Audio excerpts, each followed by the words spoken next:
Telugu cinema ఇండస్ట్రీలో ఇప్పటివరకు ఎవరికీ లేనటువంటి గొప్ప గుర్తింపును సంపాదించుకుంటూ ముందుకు దూసుకెళ్తున్న స్టార్ హీరోలు చాలామంది ఉన్నారు.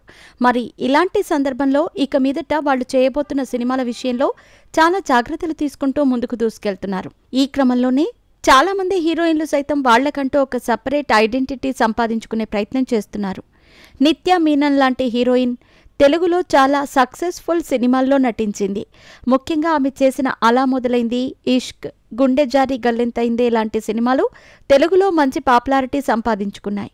ఇలాంటి క్రమంలోనే ఆమె తమిళ ఇండస్ట్రీలోకి కూడా పలు సినిమాల్లో నటించి మంచి ఐడెంటిటీని సంపాదించుకుంది.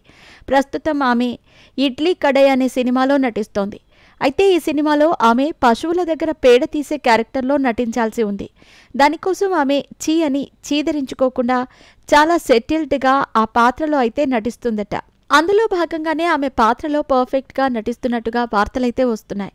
మరి ఇలాంటి క్రమంలోని రీసెంట్గా జాతీయ పురస్కారాలకు హాజరైనప్పుడు ఆమె గోళ్లల్లో ఆ పేడ తాలూకు అవశేషాలైతే ఉన్నాయట.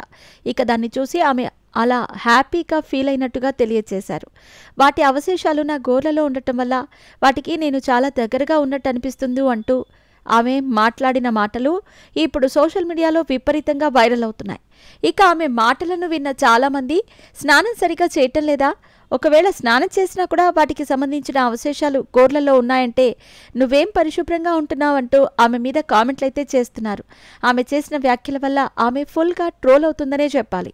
అది మాత్రం మనకెలాంటి ఫీల్ కలిగినా కూడా పబ్లిక్లో ఎలాంటి మాటలు మాట్లాడాలి అనేది కొంతవరకు తెలుసుకొని మాట్లాడితే బాగుంటుంది అంటూ కామెంట్లయితే చేస్తున్నారు. ఇక ప్రస్తుతం నిత్యా మీనన్ మరోసారి తన సత్తా చాటుకునే ప్రయత్నం చేస్తోంది. వరుసగా సినిమాలు చేస్తూ తనకంటూ ఒక ఐడెంటిటీని క్రియేట్ చేసుకునే ప్రయత్నం అయితే చేస్తోంది.